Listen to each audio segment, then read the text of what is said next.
Can we hear from United Ola Victims Movement? We have with us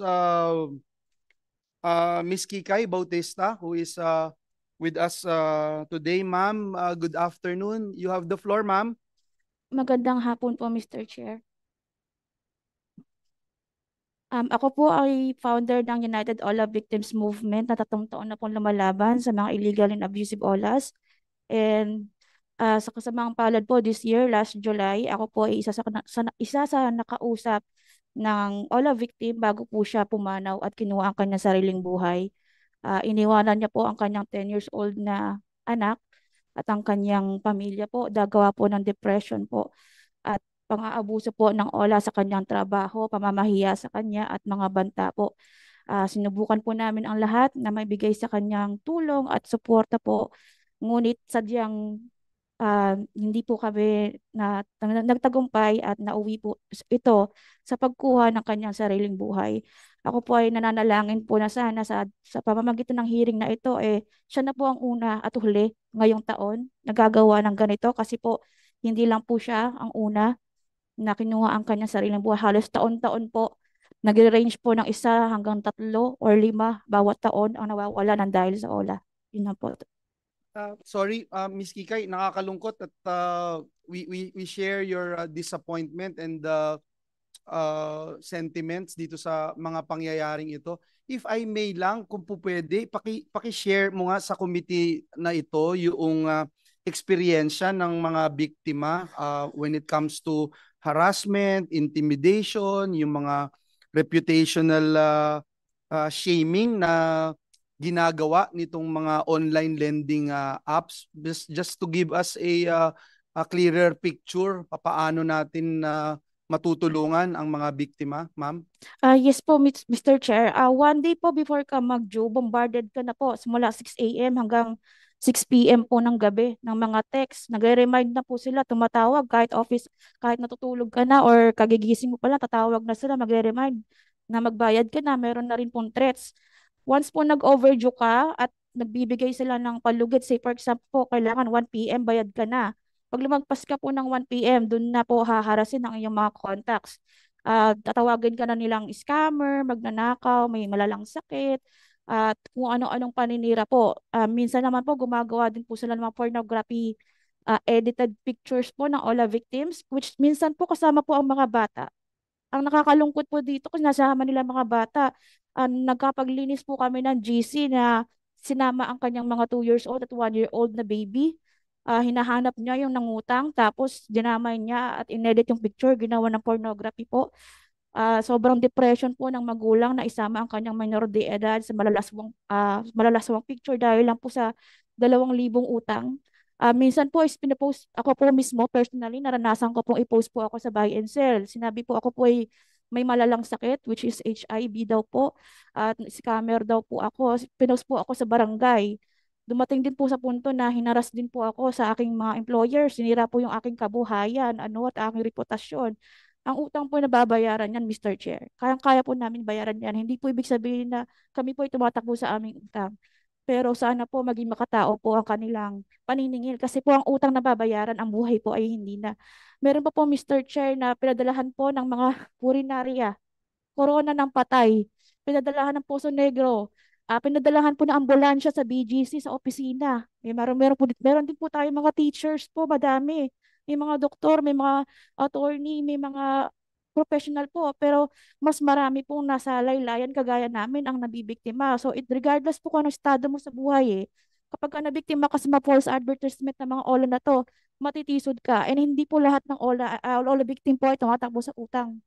Alam po namin ang utang namin. Pero paano po kami makabayad kung everyday nyo kami tatangbakan ng mga hidden charges nyo at interest nyo? Yun na po, Mr. Chair. Salamat, Ma'am Kikay, at nais naming ipaabot ng ang aming opisina, ang committee na ito sa mga nabibiktima, no? Kasi ang unang tanong ho dyan ay makatarungan ba yung ginagawang scheme, no? Kasi kung 7% a day, totally talagang hindi ho makatarungan yan. Pangalawa, ito po bang mga OLA na ito ay rehistrado? Na i-check po ba kung rehistrado? May madali po bang mekanismo na ginawa ang ating pamahalaan para ma-check ng ating mga kababayan kung rehistrado itong mga online na lending apps na ito? Yes po, Mr. Chair. Lalo na po sa experience ko po, meron po akong OLA. Ang pangalan po ay Mocha Mocha under Copper Lending po. Na-revoke po siya ng 2024 but this 2025 po, na-lift po yung revocation niya. Isa po yun sa nangharas po sa akin and marami pa pong OLA po na na-registered po ang nanghaharas. We can provide po, proof for that and we have a lot of complainants po na mayroong enough evidence to support po. So, binabanggit mo na revoke na tapos na-lift yung revocation? Yes po, Mr. Chair. Itong Mocha Mocha? Copper Lending Incorporated po as Okay. I can remember. We'll look into that. And the reporting, ma'am, sa mga victims natin, are they scared of reporting? Natatakot ba sila na i-report ito? At meron bang kaukulang tulong na nakikita po kayo na ibibigay ng pamahalaan, at kung kulang, ano yung mga pwede nating magawa?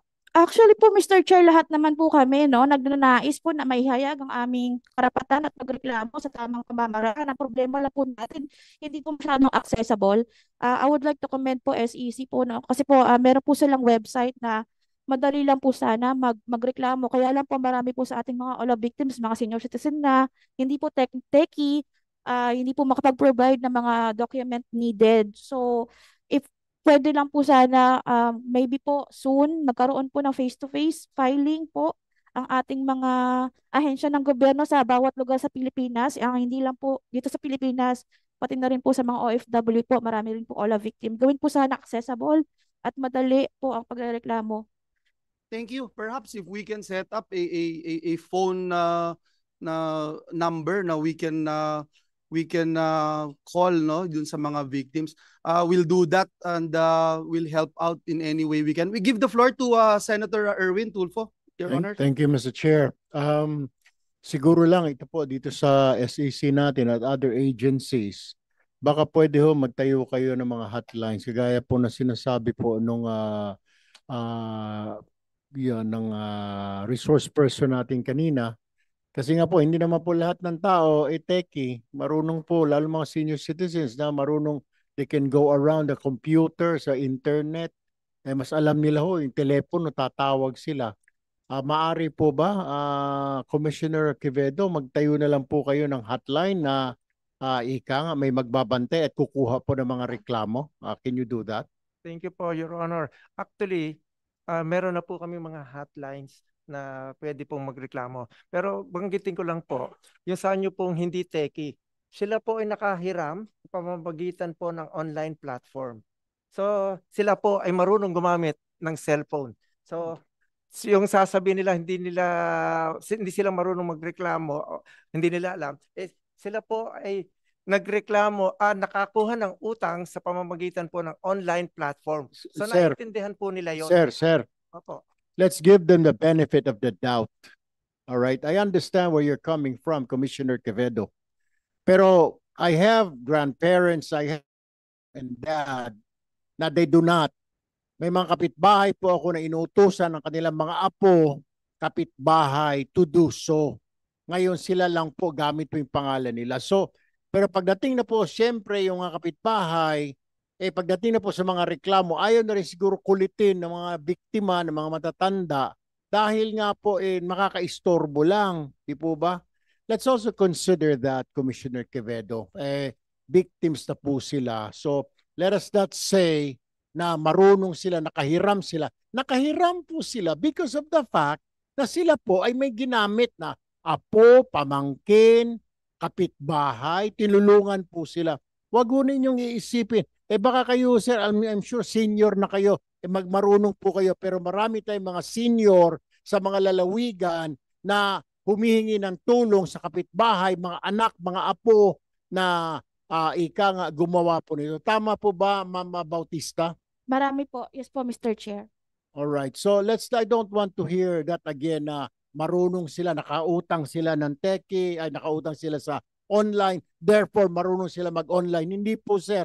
Hindi lahat na nag-online ay sila mismo ang nagtatype doon. Meron po, marami-rami din po ang umuutos na lang sa kanilang mga anak, pamangkin, apo, kapitbahay. Ayan po inutusan. For your information, Commissioner Quevedo. Salamat po, Mr. Chair. Thank you, Senator Erwin. And to add to that, pag ikaw ay nais magreklamo, hindi ba mas gusto mo may nakakausap ka? Hindi maganda yung pagpa-file ka lang, hindi mo alam kung sasagot sa'yo, kausap mo lang, computer, reklamo na nga ito. I think it's a valid point, Your Honor. So we'll do that and we'll make sure na ma-follow up natin yung hotline.